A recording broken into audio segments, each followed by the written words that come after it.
Ծովի երեսն է փրփուրը ելնում, փայլփլում մի պահ իբրև մարգարիտ, մինչ մարգարիտը խորքում է լինում, խորից է ծնվում գանձը ճշմարիտ։ Բայց այսպես խոսեց փրփուրն այդ մասին, ինչու տեղ չունես ծովի երեսին, թե մարգարիտ ես,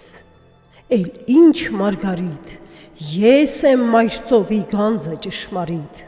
որ միշտ ջրերի երեսն եմ ելնում ու ես եմ փայլում կյանքը վայելում։ Բայց իր վայելքը երկար չտևեց, մի քամի ելավ փրփուրը ցրվեց, հետ քնել չմնաց ծովի երեսին, մինչ մարգարիտը երբ խորքից հանվեց, ձեռք է ձեռք խլվեց, գանձ է գանձ ասին, ահա մայր ծովի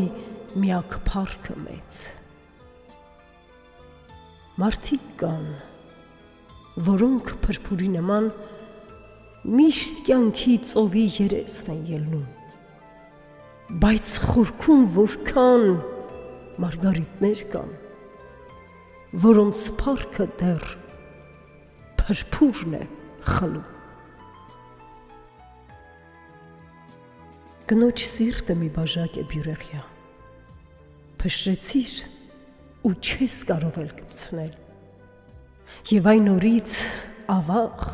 էլ չի կարող նա համբույրներիդ գինին սրտանց վերցնել։ Ինչ հրաշքի սիրտ կա սրտում մայրական, ու ինչքան էլ փշրում է որդին խենդ, չանցած մի պահ, չանցած վշտի մի վայրկյան կպչում է միշտ ու